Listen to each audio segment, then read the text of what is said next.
বিদায়কালে ঐতিহ্যবাহী বিদায় উত্তরপাড়া পীরে কামেল শাহ শফি মতিন শাহ মাইজ ভান্ডারীর আদেশক্রমে হোসেন মোহাম্মদ কবির শাহ মাইজ ভান্ডারীর 15তম বার্ষিক উরস মাহফিল ও দোয়া মাহফিলের ও বাউল গান অনুষ্ঠানের আজকের সভাপতি আমার ছোট ভাই সাবেক যুবদলের সাংগঠনিক সম্পাদক কাউরাই ইউনিয়ন বিএনপির যুগ্ম সাধারণ সম্পাদক জনাব আবুল কাশেম। আমাদের মাঝে উপস্থিত আছেন আমার এই বড় ভাই শ্রীপুর উপজেলা শিক্ষক কর্মচারী সমিতির সাধারণ সম্পাদক কেন উচ্চ বিদ্যালয়ের প্রধান শিক্ষক মাহমুদুল হাসান নাজমুল মাস্টার। আমাদের মাঝে উপস্থিত আছেন সুকৃষ্টি উচ্চ বিদ্যালয়ের ভারপ্রাপ্ত সাধারণ সম্পাদক ভারপ্রাপ্ত প্রধান শিক্ষক জনাব শাকাত হোসেন মাস্টার। আমাদের মাঝে উপস্থিত আছেন শ্রীপুর আমাদের কাউরাই ইউনিয়নের সাবেক যুবদলের সাধারণ সম্পাদক ইউপি সদস্য 4 নম্বর মমিনুল কাদের। আমাদের মাঝে উপস্থিত আছেন কাউরাই ইউনিয়ন বিএনপির কোষাধ্যক্ষ মামুনুর রশিদ। আমাদের মাঝে উপস্থিত আছেন স্বেচ্ছাসেবক দলের শ্রীপুর উপজেলা বিএনপির স্বেচ্ছাসেবক দলের যুগ্ম আহ্বায়ক মঞ্জুরুল ইসলাম মঞ্জু।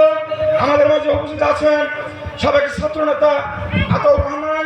আমাদের মাঝে উপস্থিত আছেন কাউরাই ইউনিয়ন বিএনপির যুগ্ম সাধারণ সম্পাদক আব্দুল বাতেন সরকার। আমাদের মাঝে উপস্থিত আছেন এই 1 নম্বর বিএনপির সভাপতি দুলাউদ্দিন ধুলু।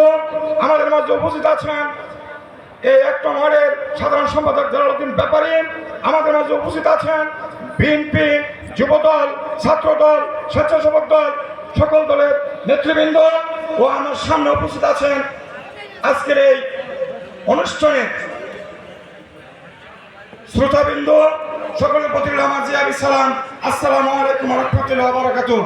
এখানে বসে আছেন শুধু গান শোনার জন্য। আসলে আমরা 1 ঘন্টা উপরেই হতে যাচ্ছে। আপনারা ধৈর্য সহকারে আমাদের নেতা কর্মীদের যে বক্তব্য শুনেছেন এর জন্য আন্তরিক ধন্যবাদ ও শুভেচ্ছা।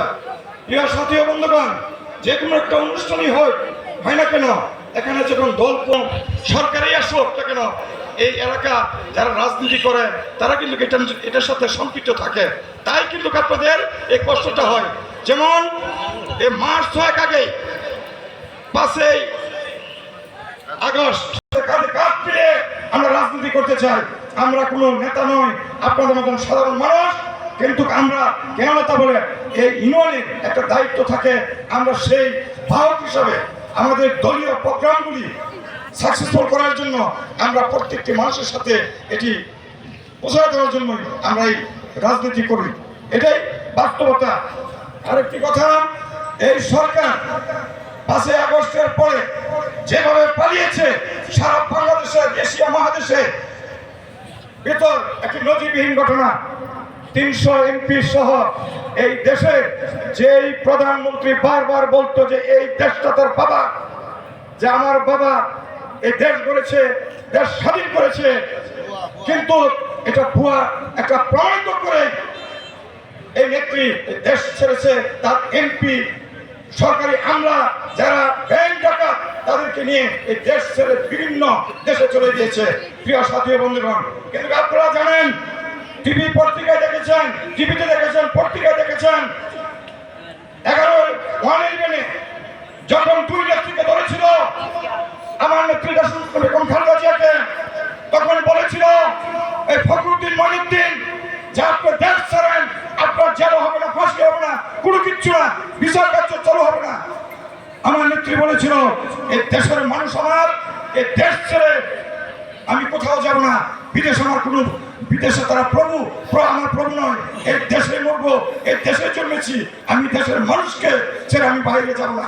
এটা হলো আমার বাংলাদেশের জাতীয় দলের নেত্রী, গণতন্ত্রের মা দেশনেত্রী বেগম খালেদা জিয়া।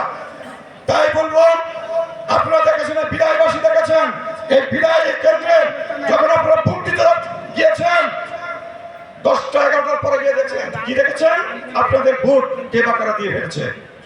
আপনাদের ভোটের অধিকার থেকে আপনাদের বঞ্চিত করা হয়েছে।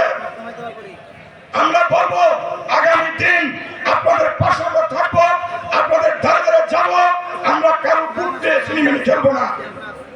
আপনারা যাকে ইচ্ছা তাকে ভোট দিবেন, কিন্তু আপনাদের সাথে আমরা কাজ পেলে আপনাদের মনকে জয় করে বাংলাদেশের জাতীয়বাদী দল বিএনপি ধানশীষ মার্কায় ভোট চেয়ে সকলকে ধন্যবাদ জানিয়ে আমার বক্তব্য এখানে শেষ করছি। আল্লাহ হাফেজ। বাংলাদেশ জিন্দাবাদ। শহীদ জিয়া অমর হোক। খালেদা জিয়া জিন্দাবাদ। তারেক রহমান জিন্দাবাদ। আসসালামু আলাইকুম ওয়া রাহমাতুল্লাহি ওয়া বারাকাতুহু। ধন্যবাদ। এখন অনুষ্ঠানে উপহারের মঞ্চে চলে আসেন। প্রধান অতিথির কথার সাথে মিলে আমি একটা কথা বলতে চাই।